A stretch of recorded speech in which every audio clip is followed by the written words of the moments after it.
I hate conspiracy theories, but I'll tell you one about, well, and this is not even a theory. This part I know is a fact.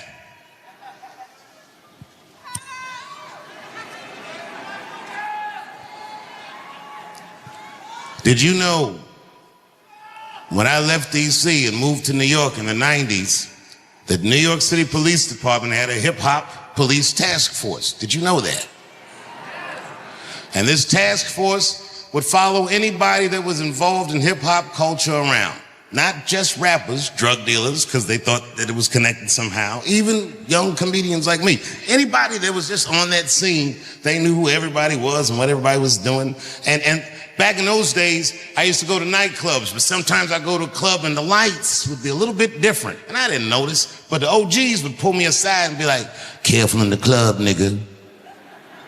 They got the FBI lights up." Which meant that the lighting was strange because the party was under surveillance. And they were just telling me to watch my back. And, you know, I wasn't doing anything wrong anyway. Nigga, just having a good time. Now, did you know that that task force was invented originally to follow just two people around? Those people was a guy named Christopher Wallace, AKA the Notorious B.I.G., and Sean P. Diddy Combs. Now, why is that? That this nigga has been under surveillance for at least 30 years. But just now they noticed that he racketeers and beats up bitches. I bet you, if he was doing all that, I bet you they seen him doing it for a long time. But why now? I don't know.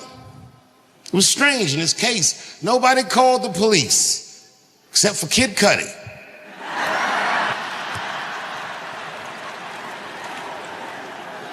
And everybody called Kid Cudi a snitch. But he wasn't a snitch. A snitch is when two niggas do crime together and one of them gets caught and tells on the other one to get himself out of the trouble. Kid Cudi was violated by Puff. He alleged that Puff blew up his motherfucking Porsche with a Molotov cocktail and didn't stop there. He said he then alleged that Puff broke into his house and opened this nigga's Christmas gifts. Oh, nigga, I'd have been furious. And Kid Cudi said, "I can't prove that he opened the gifts or nothing, but I came in the house and he was in there and the gifts was open," and that nigga was just like, "Merry Christmas, Playboy." So what was Kid Cudi supposed to do? He only got two choices. Either A, you're gonna have to do some gangster shit to this nigga that he's gonna have a hard time proving. Or if you're not built like that, and I do not believe that Kid Cudi is built like that, your last option is B. You gotta call the police. Good for Kid Cudi. He did the right thing. I, on the other hand, I'm built like that. If this nigga fuck my family's Christmas up, you better believe I'm gonna make him suffer for that shit. And niggas gonna come up to me and tell me all about it and not even know I did it. "Oh my God, Dave. Oh, did you hear what happened to Puffy?" "Oh my God, no. What happened?"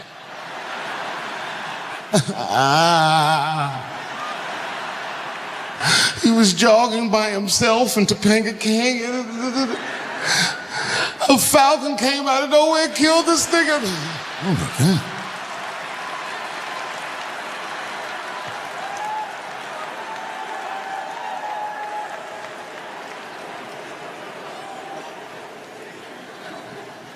I love hip hop music. I love many of the people that make that music. They taught me things and showed me things that I'd never seen for myself. Good things. For example, I was in Atlanta once. I'm almost done. Hang in there, champ.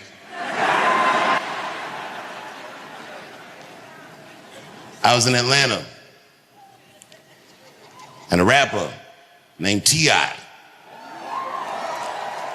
called me up. Now, at this time, I didn't know him well. I know him better now, but I knew him well enough that he'd have my phone number. And the nigga called me up. He was like, "Dave, I heard you was in my city. He said, I want to show you the real Atlanta. I said, fuck yeah, nigga, let's go. He said, meet me downstairs in your hotel valet. So I went downstairs. I thought he was fucking around, but when I went down there, he was outside in the valet, sitting in a purple Phantom. This car must have been $1.5 million. Beautiful purple color with ivory white seats. It's the kind of car that you gotta have a chauffeur to drive, but for some reason, this nigga was driving it himself. And I didn't ask no questions. I just jumped in the car, and man, he showed me Atlanta, everything. Outkast and them started rapping over there, and Future used to play in the playground over here, and then he sold the car up and he pointed to a house and he goes, and Martin Luther King grew up in that house right there, and he raised his children over here, and that's the church he preached in over there.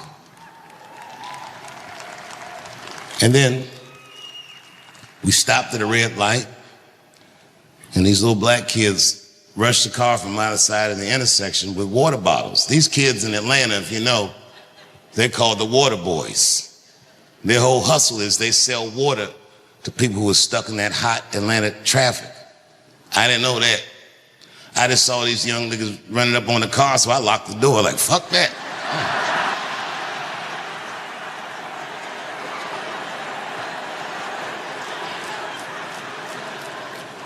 But T.I. rolled his window down, started giving the kids orders. Slow down, don't just run up on somebody's car. You don't know what they got in there. And smile so you look less threatening. And remember your manners. Yes, sir, no man, please, thank you. That'll keep you alive. And keep that condensation on that water so it looks refreshing and delicious. And then that kid realized that he was talking to a legend. He said, oh my God. He said, thanks, T.I., and held his hand out for some money. And that nigga T.I. looked at him and said, I done gave you the game, and rolled up the window and drove away.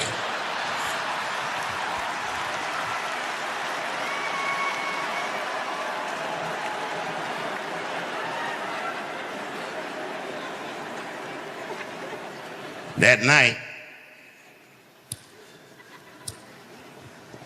I did my show, and when I got off stage, T.I. was backstage with a friend of his that I didn't know.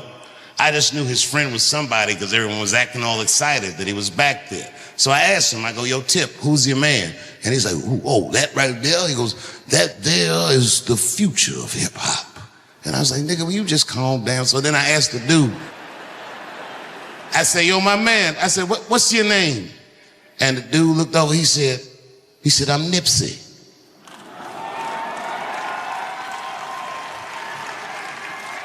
And this was Nipsey Hussle. I'm not gonna go all into it, but I gotta tell you, that night, me and T.I. and Nipsey went out, and we had a fucking blast. Good time, not a freak-off fun, but fun. So much so that when I got home from the road, and my wife always asked me, she goes, Dave, how was your trip? Normally I'm just like, it was good. But this time I was like, babe, I met the coolest nigga. I said, this nigga's younger than me, but it's like he's older than me. And she's like, what? She goes, what does that mean? I was like, I don't know, bitch. She's like, it's like hanging out with a fortune cookie. This nigga just had an answer for everything.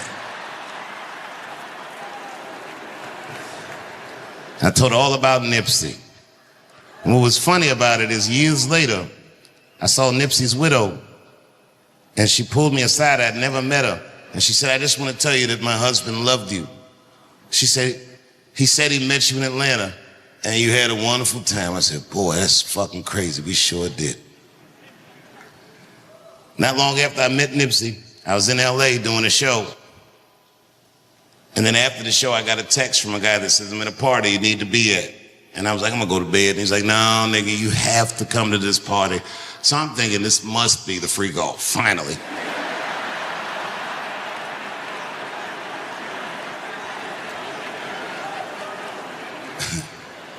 And the party was at a place that I'd been to 1,000,000 times, so I wasn't excited about being in that place. But when I walked in, it just was different. It was popping. And it turns out that the party was for Nipsey. Nipsey had been nominated for Rap Album of the Year, and everyone that he would have ever respected was at the party. T.I. was there, Snoop was there, Jay-Z was there, Puffy, before we knew he did all that stuff, was there. I was there, on and on and on. And as good as the party was, when I was partying, I was having fun, but I had a pit in my stomach because it reminded me of the 90s. And you can believe me or you cannot believe me. I'm just telling you how I saw and how I felt. They had the FBI lights up. I just felt like, man, this party's under surveillance, but I didn't think too much of it. And then I went back home to Ohio and I was taking a nap and my wife shook me awake and she had tears in her eyes and she said, David. I said, what's going on with you? She said, your friend is dead. And I'm old now, so I'm like, bitch, you're gonna have to be more specific than that. I know niggas with gout.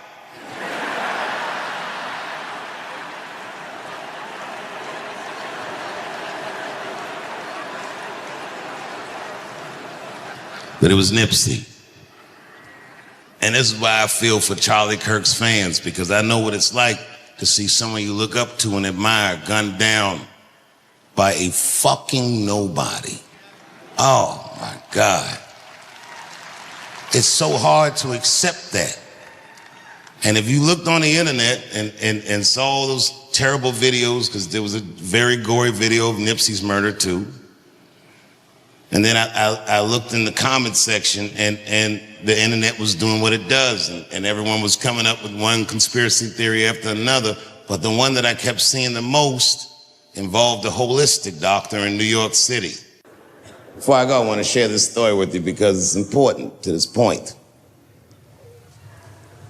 I want your community to know that one of the coolest people I ever met was a transgender woman. And this is not a man that I knew that became a woman. This woman was trans when I met her. Lived in San Francisco. Daphne Dorman is her name. I would do 18 shows in the Bay Area, sometimes in Oakland and Dirty Hood nightclub, and she would be there, a white trans woman, laughing loud and hard at everything I said, especially the trans jokes. It's very puzzling because she was obviously trans. And one night after one of the shows, I met her.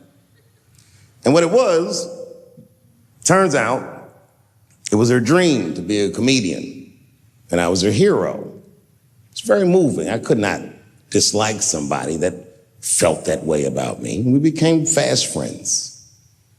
And when I made that special Sticks and Stones, right as it was coming out, I happened to be in San Francisco and I wanted to do a show, but I needed an opening act. And I remembered that trans woman I had met. So I called her on the phone. And I called her myself. I said, hey, Daphne, this is Dave Chappelle. She couldn't believe it. And I go, I'm in San Francisco. And then she started saying a bunch of wild stuff. I was like, relax now. I don't want any pussy. I was, I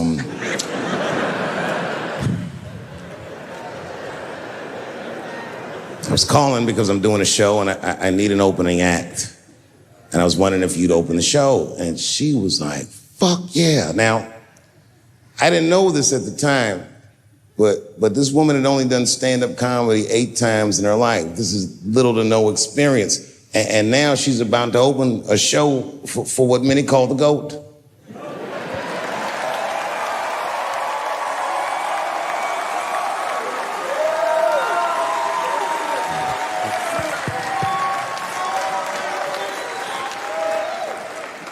She's an amateur in stature, but in practice, she was very professional. She showed up early, which is something I appreciate because I like people to be on time. She was dressed to the motherfucking nines. I mean, I'm transphobic, and even I was like, you look nice.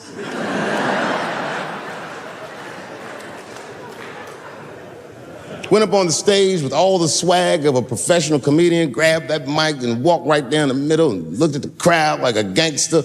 Man, you should have seen her work. This bitch bombed for 45 minutes straight. And I am not exaggerating, young man. That show was terrible. Stunk. Stunk. And then she brings me on and, you know, I was like a glass of water after a handful of salt. The crowd was happy to see me. I was killing it. But here's what impressed me. Any other comedian I've ever seen, if they had bombed as bad as she did, would have snuck out of the back of the theater and went home and cried or something. And she didn't do that. Not only did she not leave, she found a seat right up in front. You know, when a new comedian watches an experienced comedian in comedy, we call this taking class. And this bitch took my whole class. She sat up there and was laughing as hard as she always laughs, as if nothing bad had even happened to her. And I saw her show. Something bad happened to her.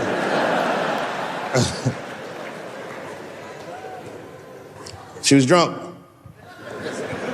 So she starts talking to me while I'm on stage, but the way a person would talk to a television when they were alone. She's talking to me like that. That didn't bother me because I knew her, but the crowd didn't like that shit at all because she sucked. And a guy in the back of the room stood up, and Daphne's hair was dyed blonde at the time, and the guy screamed out, and his energy felt wild as fuck. He said, "Hey, Daphne!" And everybody kind of clamped, like got tense. We didn't know if it was a heckler or an active shooter. And he said, "Does the carpet match the drapes?" Yeah, it was fucked up. The whole crowd kind of groaned because it was so, like, mean. Everybody groaned, except for Daphne. She kind of laughed, which was weird. And then she didn't even look all the way back. She said, "Sir, I don't have carpets. I have hardwood floors." Just like that. Just like that. And boy, when she said that shit, it blew the roof off the place. Cut through all the tension. With that one joke, she made up for 45 minutes of a stinker of a show. And after that, she could do no wrong. And I kept on rocking. She kept on talking to me. And then the show became something cooler than a show. It became like a conversation between a black man and a white trans woman, and we started getting to the bomber shit. All them questions that you think about that you'd be afraid to ask, I was just asking them, and she was answering them, and her answers were funny as shit. The crowd was falling out of their chairs. And at the end of the show, I go, "Oh, Daphne," I said, "Well, that was fun." I go, "I love you to death, but I have no fucking idea what you're talking about." The whole crowd laughed, except for Daphne. Now she looks at me like I'm not her friend anymore. Like I'm something bigger than me, like I'm the whole world and a guy. And she said, "I don't need you to understand me." I said, "What?" She said, "I just need you to believe," just like this, she goes, "that I'm having a human experience." And when she said it, the whole crowd kind of gasped. And I gave her the Fight Club look. I said, "I believe you, bitch." Because she didn't say anything about pronouns. She didn't say anything about me being in trouble. She said, "Just believe I'm a person and I'm going through it." You know, I believe you because it takes one to know one.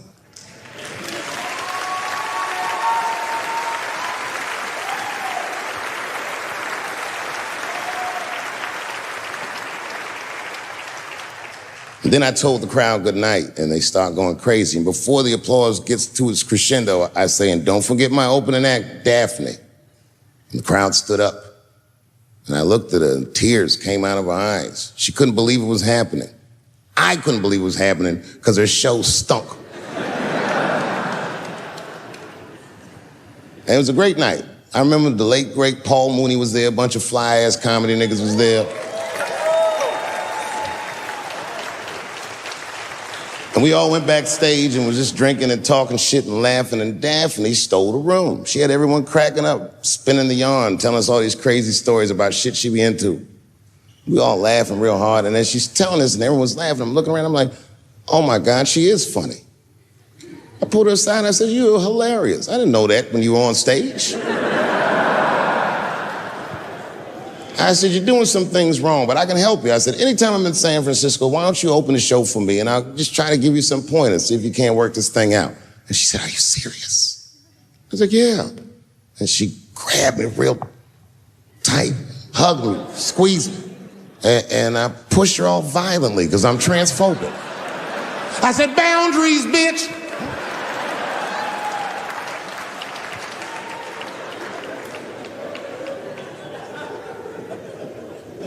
When Sticks and Stones came out, A lot of people in the trans community were furious with me, and apparently they dragged me on Twitter. I don't give a fuck, because Twitter's not a real place.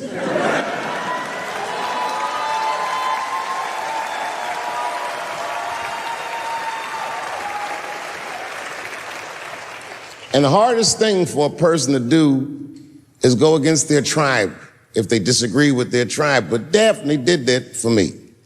She wrote a tweet that was very beautiful, and what she said was, it was almost exactly what she said. She said, punching down on someone requires you to think less of them. And I know him, and he doesn't.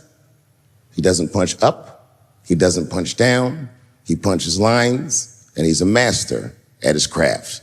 That's what she said.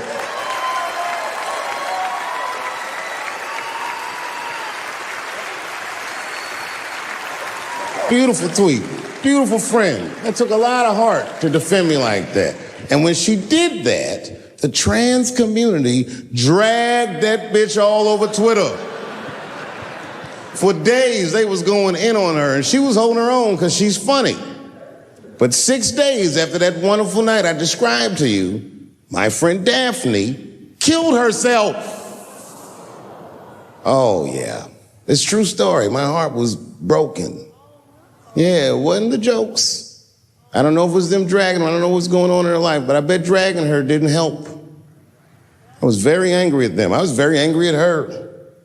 I felt like Daphne lied to me. She always says she identified as a woman, and then one day she goes up to the roof of a building and jumps off and kills herself. Clearly, only a man would do some gangster shit like that. Hear me out. As hard as it is to hear a joke like that, I'm telling you right now, Daphne would have loved that joke. That's why she was my friend.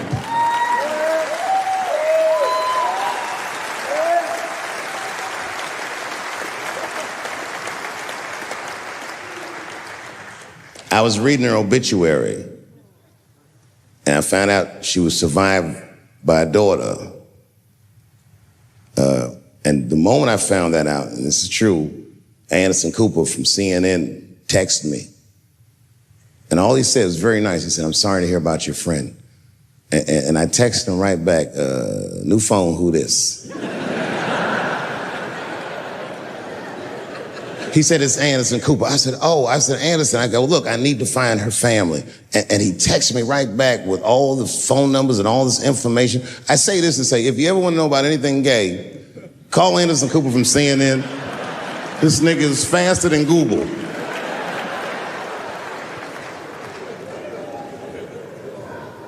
And what I did is I got in touch with her family and I started a trust fund for her daughter, because I know that's all she ever really cared about.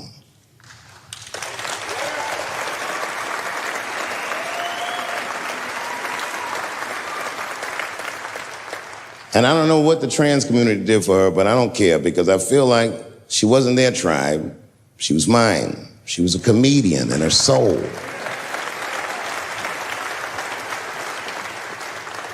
Her daughter is very young, but I hope to be alive when she turns 21, because I'm going to give her this money myself.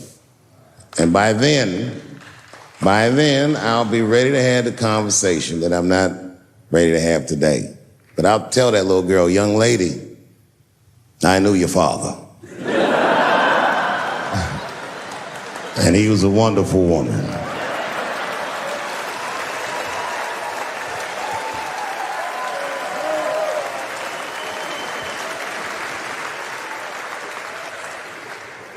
Empathy is not gay. Empathy is not black. Empathy is bisexual. It must go both ways. It must go both ways. Remember, taking a man's livelihood is akin to killing him. I'm begging you, please do not abort the baby.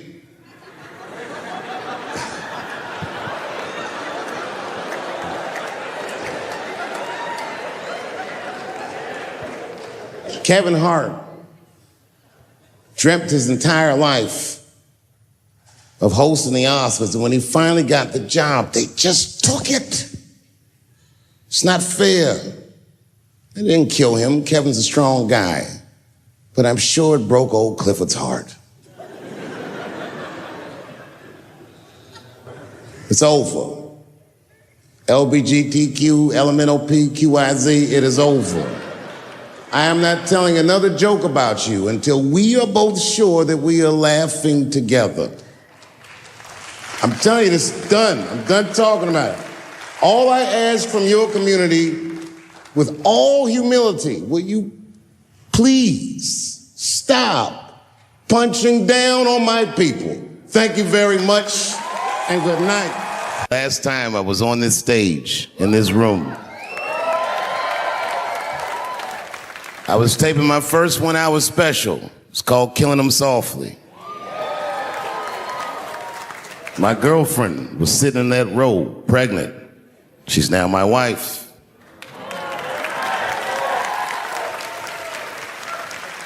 The baby that she was carrying, my first child, I smoke weed with that nigga now.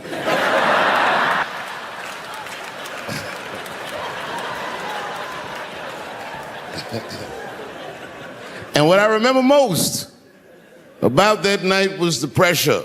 Before the show, I had to run out there on the avenue and hand out tickets to anybody who would take them because I couldn't even fill the fucking room. And boy, what a difference. Yeah. Well, I know what I'm doing after the show. I gotta tell you. The other day, my wife called me creepy. You know, I frequent strip clubs. I don't want, it's something I like to do. And my wife said I was creepy because I go to strip clubs by myself. Is that creepy?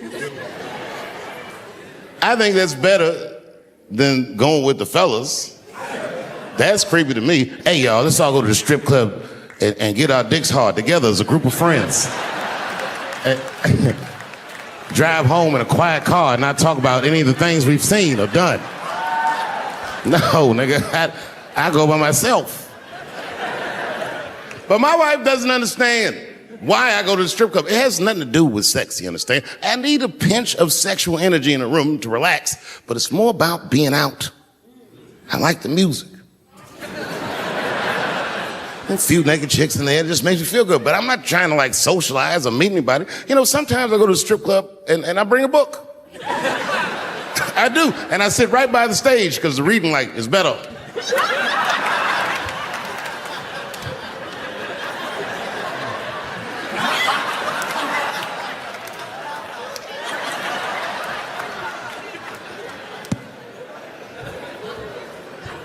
One time I went to a strip club, and this is weird. I don't know why. The stripper, for some reason, told me her real name. I know, so I left. She didn't understand. She was like, "Where are you going?" I was like, "Good night, Deborah." It's husband. It's true.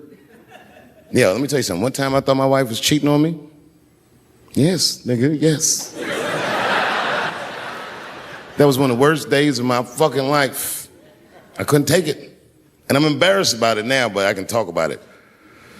You know what I did? It's fucked up, but I did do this. I waited. I waited for her to fall asleep. And when I waited a long time,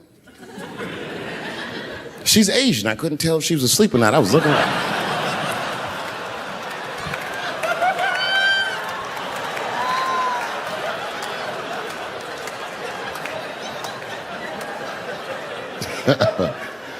And when I was sure she was asleep, you know what I did? I stole the iPhone, took it downstairs and started trying out passwords to see if I could open it. I couldn't figure out the password. Then I remembered it's iPhone. This shit has facial recognition. I was just like, oh. And that shit opened right up.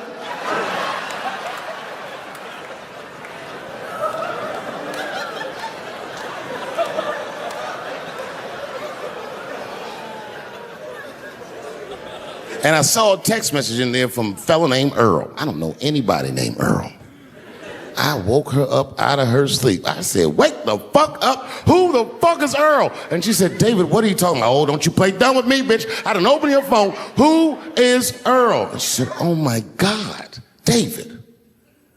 "That's Gay Earl from the hair salon." I said, "Word, what am I, a dummy? How am I supposed to know this nigga is gay?"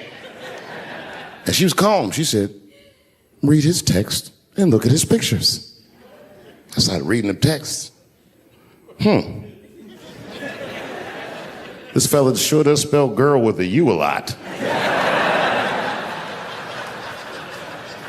And I switched over and looked at his pictures, and I couldn't believe it. This fella looked gay and still pictures. His mouth was open in every shot.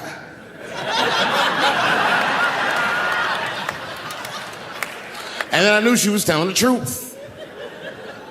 And then I felt like dumb. I said, I'm sorry. Okay, I'm sorry. Here, take your phone. I'm sorry, just go back to sleep. I'm sorry, I guess I just been insecure because all this cheating I've been doing. Good night.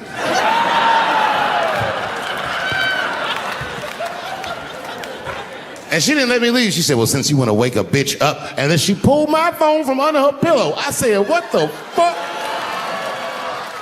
She said, "Who is this bitch in this picture?" I said, "How'd you open that phone?" She said, "It was easy, nigga. All I had to do was mash my nose and go like this, and it opened right up." Jumped out of the crowd and attacked me. Now, I gotta tell you, if it happens to you, you don't even know what the fuck is happening. It was like slow motion. I just looked over. I don't know this nigga. And I just looked and said, "Oh my God, I'm being attacked." And this motherfucker was ragged. He jumped at me. He was like, "Ah!" I'm old, but I'm fast. I caught this motherfucker's head with my hand and pulled his hoodie over his eyes. I can still feel his head in my hand. It was spongy. He had been growing dreadlocks. Not the beautiful dreads that Rastafarians grow. These were accidental LA homeless dreads. This shit had leaves and sticks and bottle caps and shit in it. Some kind of grease. I was like, ugh, like this. And then I fell down. And he knocked me all the way on the ground. And I was like, man, this is a bad situation. I don't know if I'm gonna die or what's gonna happen. But in that moment of vulnerability, you know what occurred to me that had never occurred to me before in my life? In that moment, it occurred to me that bodyguards should not wear dress shoes to work. Travis. This nigga Travis came out slipping and sliding on some kind of beautiful loafer and fell flat on his back. Bop. I said, "Oh my God. Now both of us are down. I gotta handle this shit myself." So I popped right back, boom. And then the kid that knocked me down, he popped out, boom. And we looked at each other and realized at the same time, I was bigger than him. And that motherfucker took off running. And I started to chase him and I said, fuck him. I picked the microphone up. So I'm gonna finish this show now. That's right.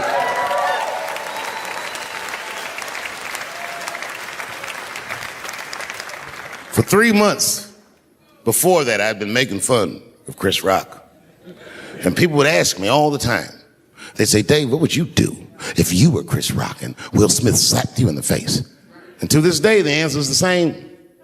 Well, I don't know what I would have done. I've never been in a situation that extreme. But I do know now what Will Smith would not have done. And that is enjoy. They call me lazy because I'll do shows sometimes, 20,000 people be in the crowd. And I'll tell a joke, and they'll all look at me like I'm crazy. But 3 or 4 people will laugh really hard. And I'll be on stage like, yeah, that's good enough.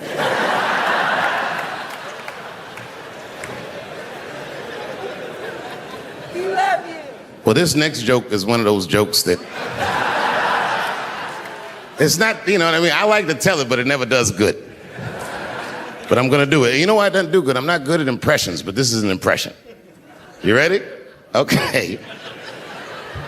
This is not gonna work. All right, this is my impression. It's my impression of the dead people on the Titanic. You didn't let me finish. This is my impression of the dead people on the Titanic as the submersible was approaching their ship.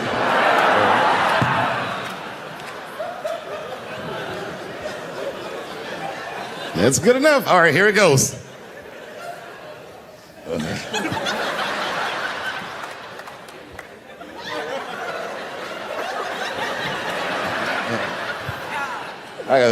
gonna do it. Okay, here goes.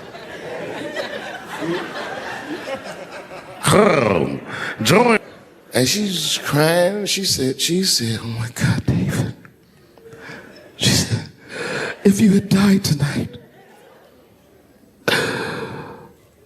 me and the kids would have nothing.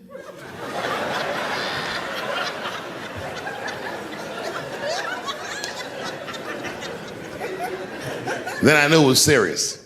So I sat down on the bed next to her. And I reached in my pocket, I pulled some keys out that she'd never seen before. She said, what are those keys? And I gently placed them in her hands. I said, sweetheart, those are the keys to my safe deposit box. God forbid anything ever happen to me. But if it does, don't even worry about it. You and the kids have everything you need in that box. I've already taken care of it. And she was looking at them keys, and I could see her mind realize what we were actually talking about. And then she just started crying harder. And to be honest with you, that made me cry a little bit too.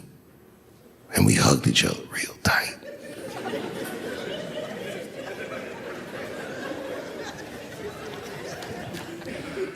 Do you know this bitch looked in the box while I'm alive and well? Who does that? Oh my God. And then she was mad at me. She said, God damn it, David, I opened that box. I said, you did?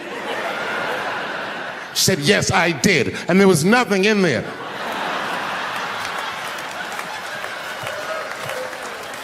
I said, nothing? Oh.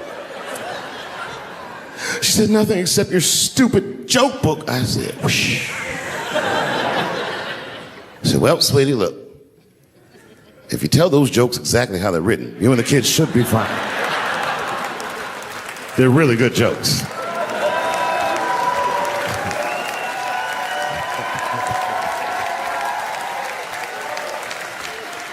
She's like, good jokes? What is this shit? Come join me in my watery grave. No, he got rodeo. Timmy said he wanted to be a fireman because deep down, Timmy's attracted to fire. And by the time he's 14 years old, this nigga's a full-blown pyromaniac, playing with kerosene and matches like a goddamn expert. And then one night he goes downtown with his buddies, fucking around with fire, and burns a warehouse down. And he doesn't know it, but there's 13 migrant workers from El Salvador, and they're in that motherfucker. They get trapped, and then they die in the fire. Isn't that a tragedy? It was an accident. He's only 14 years old, but he's black. So they try him as an adult. And Timmy ends up spending the rest of his life in jail. Dream deferred. Burp, burp.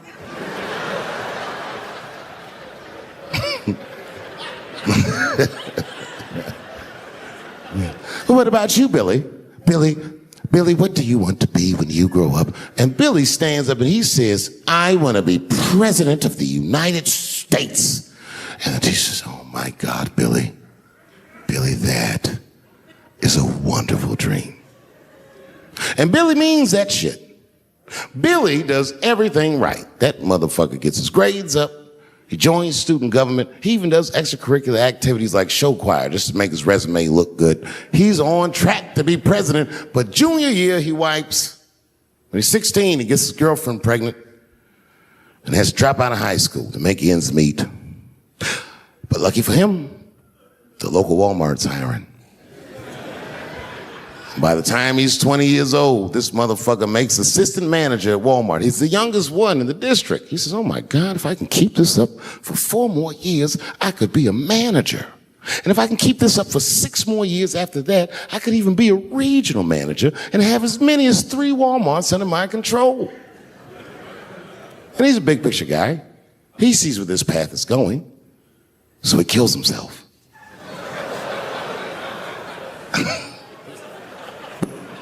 Burp, burp.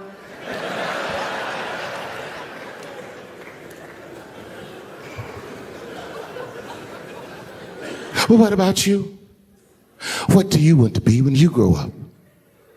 I don't want to say, because I don't want the other kids to laugh at me. Who cares if they laugh? Your dream is yours.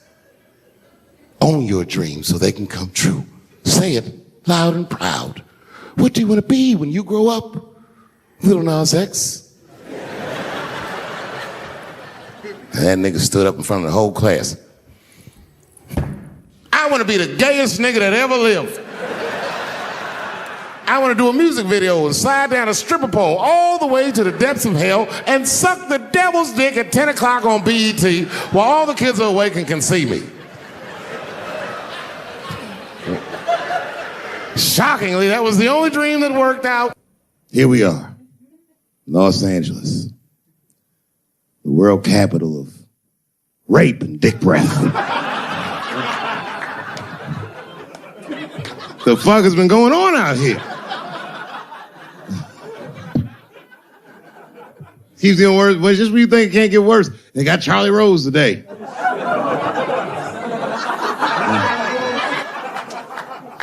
It's gonna be a quiet morning on the news tomorrow.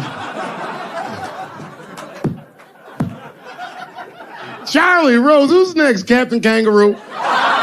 Everybody is raping like hotcakes. I, for one, am starting to get worried. You know, I've been in show business 30 years. I had no idea how much danger I was in. It's really some scary shit. I gotta tell you, Harvey Weinstein's probably the first person that I ever looked at a photograph of and was like, yeah, he rapes. I'm not sure this motherfucker has a choice. Not a handsome man. Not, a lot of meat and extra skin on his face. Yeah, he's ugly. You know, the sad part is, he's done so well in life, he probably doesn't know he's ugly. You know, when you're good looking, everybody will tell you, oh, you look wonderful, you're so great looking. But when you're ugly, you gotta figure that shit out for yourself. It's a lot of putting clues together through the years. Why am I not getting in the club? I got all the right shit on.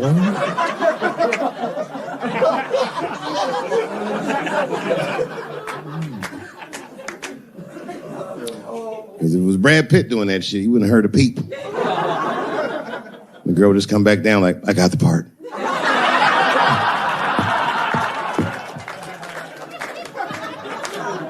Yuck.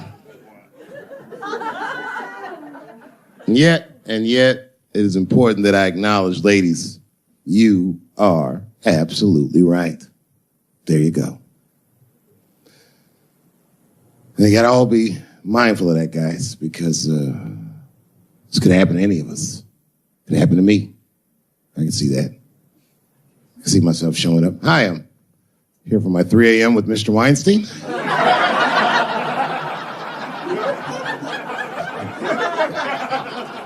Hey, Harvey, I got your text. I'm here to talk about the script. Seems like it's going to be hard to read in candlelight, but I guess I could try.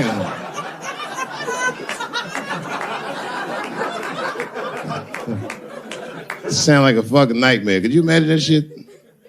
Could you imagine if you was in a business meeting and a motherfucker pulled their dick out? In the middle of the meeting, I'd be like, Yo, my man, this is the most unprofessional shit I've ever seen in all my days. Just let me finish, Dave Chappelle. I'll put you in all 3 Lord of the Rings.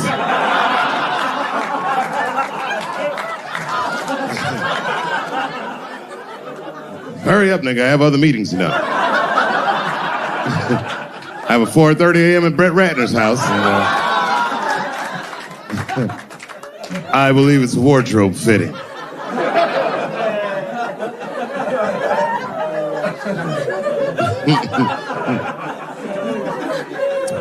Wow.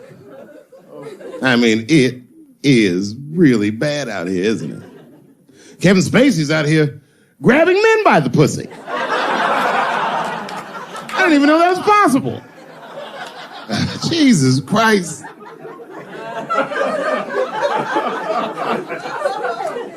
He got the guy from Star Trek, The Next Generation. That's who we got.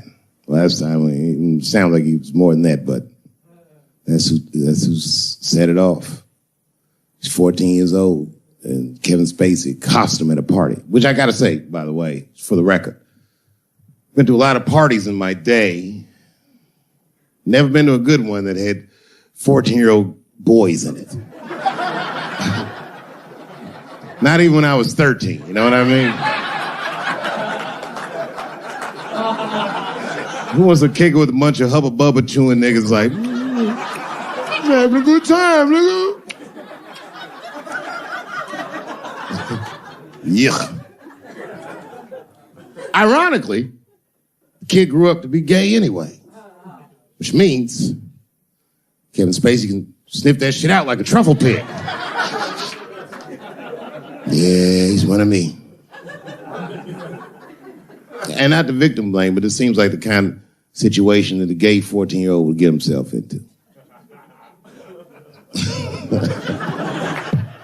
I know I didn't say that right, but it's true, nigga. Like, you know why I say that, though? Because I went to an arts high school, and like, all them niggas was gay, man. Like, in high school, all them dudes was gay. And them gay dudes was way more mature than the rest of us, and we didn't know why. We just knew they was mature.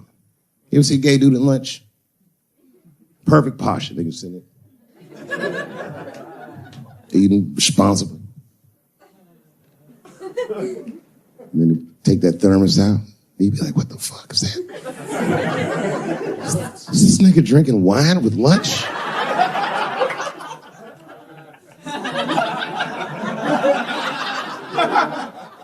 We didn't know what it was.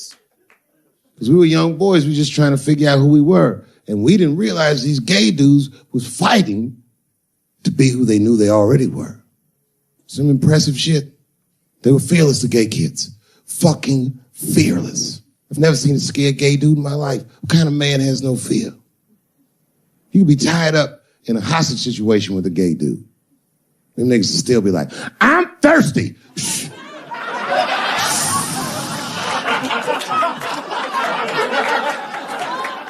I'm thirsty, David. I need something to drink.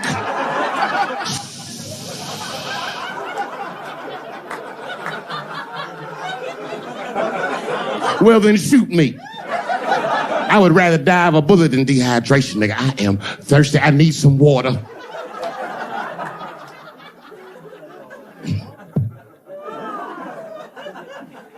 But all jokes aside, Kevin Spacey shouldn't have done that shit to that kid. He's 14 years old and was forced to carry a grown man's secret for 30 years. Jesus Christ, he must have been busting at the seams with that one. The saddest part is that he was able to carry that secret for 6 more months. I would get to know how House of Cards ends.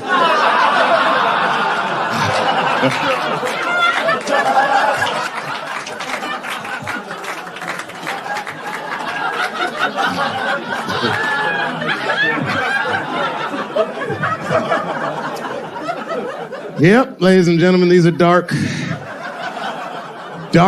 times.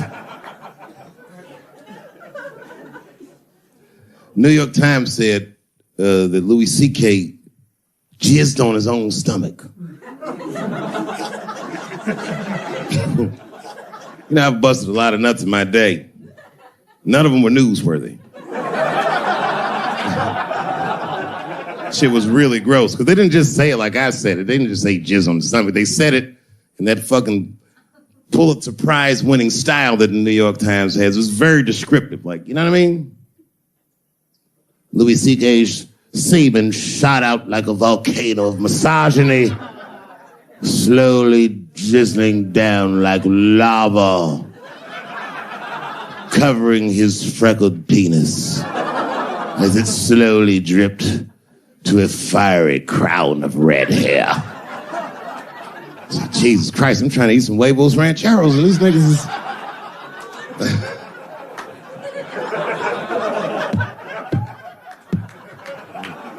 And you know, the tough part, being a comedian, knowing the motherfuckers, everybody comes up to me like, did you know? Did you know what Louis was doing? No, bitch, I did not know. The fuck you think we talk about at the comedy club? Hey, nigga, how was the weekend? Great, man. I was just jerking off in faces and coming on my own stomach, having a good time. You know how this business is. No, I didn't know. They act like we sit around like Grease. Tell me more, tell me more. That she put up a fight. Dun, dun, dun, dun, dun, dun, dun, dun, dun, dun. Sorry, I don't know the choreography, but you get the point. You get the point. She was intense. But Louis was like the turning point. I mean, you know, all these allegations are terrible. Louis was the only... I shouldn't say this, but fuck it. His allegation was the only one that made me, like, laugh. Well, if you think about it... Because all his friends is reading it, and he's jerking off, and he's surprising people. He's surprising me.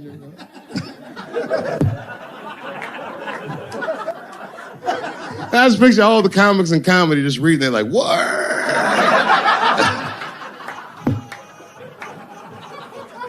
It's terrible. I know it's terrible. I'm sorry, ladies. You're right. You are right. But at the same time, I mean, you know what I mean? I don't know. Jesus Christ, they took everything from Louis. I was like, I don't know, it might be disproportionate. I can't tell. I can't tell. This is like where it's hard to be a man. One lady said, Louis C.K. masturbating in front of me ruined my comedy dreams. Word. Well, then I dare say, madam, you may have never had a dream. Come on, man, that's a brittle spirit. That is a brittle-ass spirit, nigga. That shit is too much. This is a grown-ass woman. You know what this shit is like? It's like COINTELPRO. You know what that is? It's a program that the FBI had under J. Edgar Hoover. In this program, one of the many things they did was they would track the sexual habits of anyone they considered an enemy of the state. It was a lip button. That's why they got all these fucking sex tapes with Martin Luther King fucking bitches. But lucky for us, he actually had a dream. You think if Louis C.K. jerked off in front of Dr. King, he'd be like, I can't continue this movement. I'm sorry, but the freedom of black people must be stopped. I didn't know this nigga was gonna pull his dick out and jerk off like this. I just thought we were gonna get a couple of drinks and chill. Show business is just harder than that. Them women sounded like, I hate to say it, y'all, it sounded weak. I know it sounds fucked up, I'm not supposed to say that, but one of these ladies was like, Louis C.K. was masturbating while I was on the phone with him. Bitch, you don't know how to hang up a phone?